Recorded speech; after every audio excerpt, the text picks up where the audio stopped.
আমরা দীর্ঘদিন ধরেই আমাদের পীর সাহেব চরমনাইয়ের সালাম পৌঁছানোর জন্য রামগঞ্জের প্রত্যেক ঘরে ঘরে আমরা যেতে পেরেছি এবং সালাম পৌঁছিয়েছি। ইতিপূর্বে আমরা কোনো ধরনের কোনো বাধার সম্মুখীন হই নাই। ইদানিং কিছু শোনা যাচ্ছে, তবে সেরকম না। আমরা যদি সামনে কোনো বাধার সম্মুখীন হই তাহলে অবশ্যই আপনাদেরকে জানাবো। এখন পর্যন্ত সেরকম কোনো বাধার সম্মুখীন হই নাই। আমরা ভোটারদের এবার বিজয়ী হবে তরুণদের ভোটের মাধ্যমে। এই রামগঞ্জে 40% তরুণ ভোটার।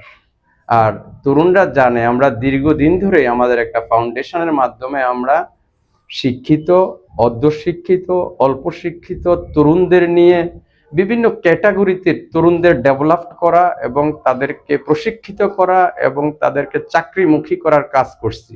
তরুণরা আমাদের প্রতি অত্যন্ত প্লিজড। আমি আশাবাদী আগামী 12ই ফেব্রুয়ারিতে তরুণ, আমার যুবক, আমার যুবতী, বৃদ্ধ, বাবা মা সকলের অংশগ্রহণে, বিশেষ করে তরুণদেরই বেশি হাত পাখা মার্কায় বিপুল ভোটে বিজয়ী হবে ইনশাআল্লাহ। নারীদের আমরা প্রচুর ভালোবাসা পাচ্ছি।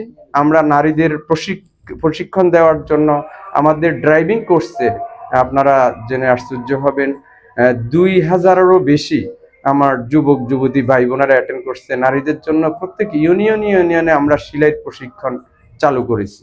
আলহামদুলিল্লাহ, আমরা যেহেতু যুবকদেরকে নিয়ে আমরা সবচেয়ে বেশি কাজ করছি, যুবকদের ভোট 40%, মাঠ পর্যায় থেকে আমরা অনেক ভালোবাসা পাচ্ছি, অনেক সাড়া পাচ্ছি এবং সেটা আপনারা আগামী 12ই ফেব্রুয়ারিতেই সেটার প্রতিফলন দেখতে পারবেন যে রামগঞ্জে হাত পাখা বিপুল ভোটে বিজয়ী হয়েছে ইনশাল্লাহ। আমরা রামগঞ্জের প্রশাসন আমাদেরকে সর্বাত্মক সহযোগিতা করতেছে। আমরা সবকিছু এখন পর্যন্ত ভালোই দেখতেছি, তবে নির্বাচন ঘনিয়ে আসলে হয়তো বোঝা যাবে যে কোনো ধরনের খারাপ পরিস্থিতির সৃষ্টি হয় কিনা। এখন পর্যন্ত আলহামদুলিল্লাহ সবকিছু ভালোই যাচ্ছে। আসলে আমি বলবো যে ইসলামী আন্দোলন একটা সুশৃঙ্খল রাজনৈতিক দল।